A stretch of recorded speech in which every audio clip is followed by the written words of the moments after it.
Well, when the new year hits, some people look for quick fixes to make sure they reach their resolution goals, but some products may sound too good to be true.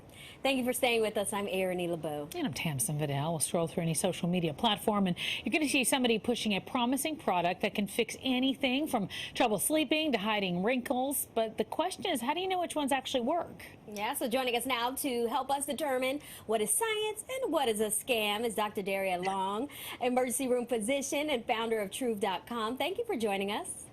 Hi, Ernie. Hi, Tamsin. Great to see you. Happy New Year. Nice to see you. Happy New Year. All right, so let's first talk about the all-important sleep. What are your thoughts on melatonin? Science or scam? Oh, okay. I love this. And I know we've talked about this before.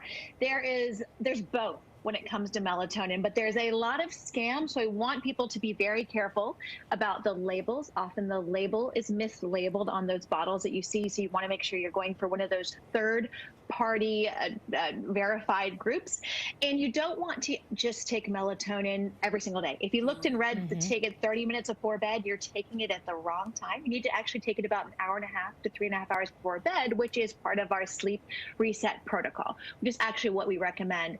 A lot of myths out there about melatonin. It's important to take it the right way. It's part of that sleep reset protocol. And as you mentioned, we talked about it before, and it's on our website for the whole protocol for how to take it correctly. Yeah, well, that's good to know that it's fine as long as you do it. The timing is what I didn't know. Yeah. Let's talk about this. We hear a lot about the blue light filters for phones. What are they actually supposed to do, and do they actually work? And is that the same as the glasses or no?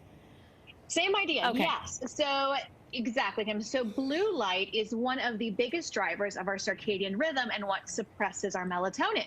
So we see blue light and our brain registers, okay, I need to stay awake. And it actually suppresses your melatonin for about 90 minutes before sleep. Oh, wow. 90 minutes. So if you're going to be using one of your devices, don't use them 90 minutes before bed. But if you have then yeah, we have to. I mean, things happen. Try to put them on either the nighttime setting and or use one of those blue light blocking glasses. I have a pair that I use at night. I mean, they're not the most fashionable, but it keeps you able to use your devices and then still able to fall asleep, because otherwise you're not going to fall asleep for about 90 minutes. So are you telling us turning down the screen brightness doesn't help? Because sometimes I do that. Then you're just squinting at it, Erin, like trying to read it. We're trying to find workarounds. I'm thinking, okay. Not a bad idea, but it's not going to be as good as one of those little blue light blocking glasses. Okay, let's talk about skincare. You have 3 trends to talk about. Let's start with retinoids. Are they good? Do you use them or no? Yes.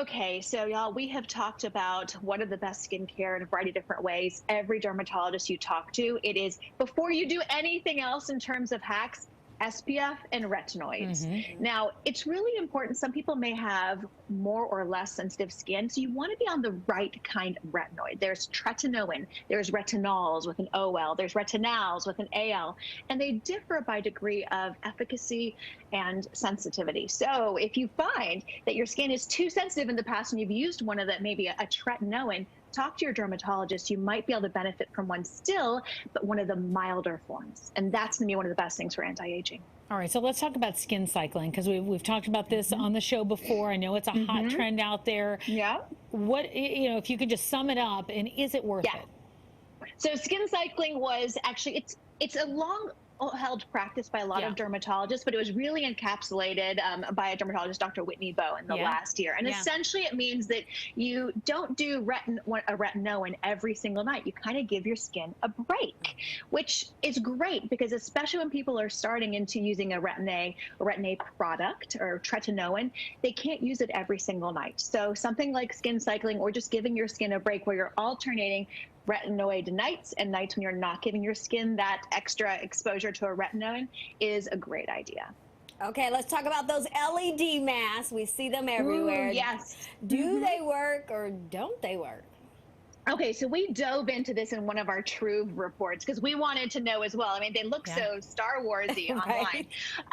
So it's important to know when to and to not use them. So we learned a couple of really key things. For acne, you want to use blue light. And there's actually pretty good data that blue light kills the bacteria that causes acne. So that's great, really effective. And some dermatologists have said it can keep somebody from having to go on, say, a prescription or a systemic medication just by using the mask if they keep using it. Red light for anti-aging, it does some. It is going to be less effective than your retinoid product. So use the red light mask if you've already done the retinoid, if you're great with your SPF, if you just want to have a little extra boost, then you're going to need to use, you can try using the red light masks. One last thing, you have it on your screen. You want to use the FDA cleared masks, not FDA approved, but an FDA cleared mask, because those are going to be really important. They have more data on them. And if it gets hot, you can buy some on less reputable sites. If your mask gets hot, it's not LED, get rid of it. Yeah, that would be really scary. That thing is sitting on your face. If it's, don't use it. I know, they do look cool, I have to say. All right, New Year means a lot of people looking get into shape, get healthy. Intermittent fasting it's been around for a while. I feel like it comes in and out. It's still a nutrition trend. Can you explain what it is, and if you think it is working these days, or are we going to say goodbye to that this year? Yeah, so I think intermittent fasting isn't just a trend. I think it's a really good kind of lifestyle decision to make. There's the weight loss reason, but then there's just the life and longevity reason. So it's great for weight. They have seen some benefits in weight. In short, so you asked exactly what it is. In short, intermittent fasting or time-restricted eating, which is really what I'm talking about here, means you eat maybe in a 8, 10, or 12-hour window during the day. Say it's a 10-hour window, you start eating at 8 a.m. and you stop eating at 6 p.m. and then you fast the rest of the time. So in short, yes, it decreases your calories in general. You're going to eat less. But one of the key things that I love about it is the science behind it, is that it allows you to actually have this period of fasting every day. And they have found that that increases kind of the cell rejuvenation and cell renewal in the body, and has its own additional benefits for our health.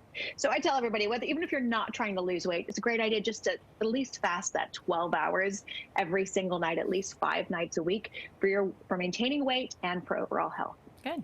All right, so doctor, I'm all for a green juice, but we know some people are drinking celery juice for detox benefits. Is it worth it?